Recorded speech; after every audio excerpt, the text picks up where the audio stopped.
Craig asked for us to look at ALCX. So that's what we're going to do.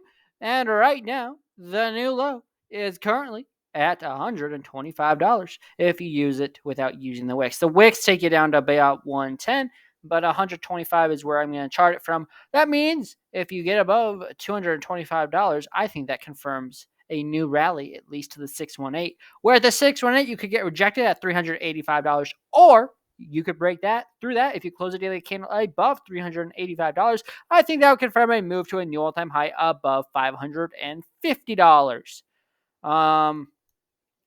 I will do this, though. I'm going to remove the fibs from there, and I'm going to do it from the last daily candle close, which at the top would be $460, and at the bottom would be $125. So that would move that to $204, and the 618, if you get above 330, I still think that confirms a new all-time high. So that's kind of how it looks for that. Now, short-term, it looks really bad. It's just in a humongous downtrend. Let me kind of show you. Yeah, that's a really, I guys go up a little bit.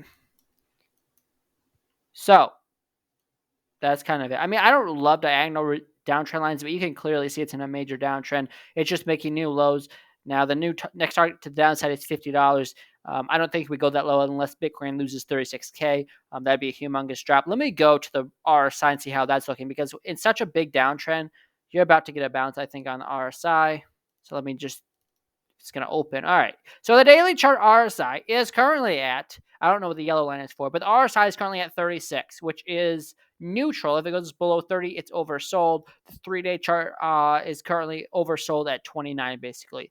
The 12-hour chart is at 41, so that's neutral. The 6-hour chart is probably up there around 44 as well. So it's not completely oversold. 3-day chart is, but the smaller time frames are not. Like the daily chart is almost oversold, but it's not quite there yet.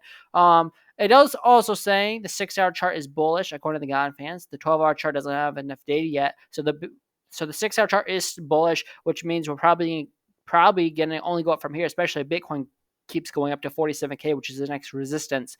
I think this looks pretty good. Let me go back to the 3-day chart so we can zoom out a lot. Like if Bitcoin loses 36K, this is just going to keep bleeding out. And I don't know what this is. I don't know anything about it, but just the chart overall looks really bad. So if Bitcoin keeps rallying, then maybe this doesn't go lower. But this reminds me a lot of Jasmy. They might be completely different, but the charts look pretty similar.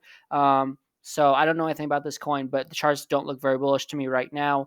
And like I said, I didn't say this before, if you lose $120, you're probably going to go to $100. And from there, if you lose 100, you're probably going to actually fall down to 40 or $45. That's macro picture, but pretty much I would say if you lose $120, that's extremely bearish. That'd be a new low. But I don't think it goes below $100 unless Bitcoin loses 36.2K, but that's hard to say just looking at this chart for a few minutes. So with that being said, it looks really bad.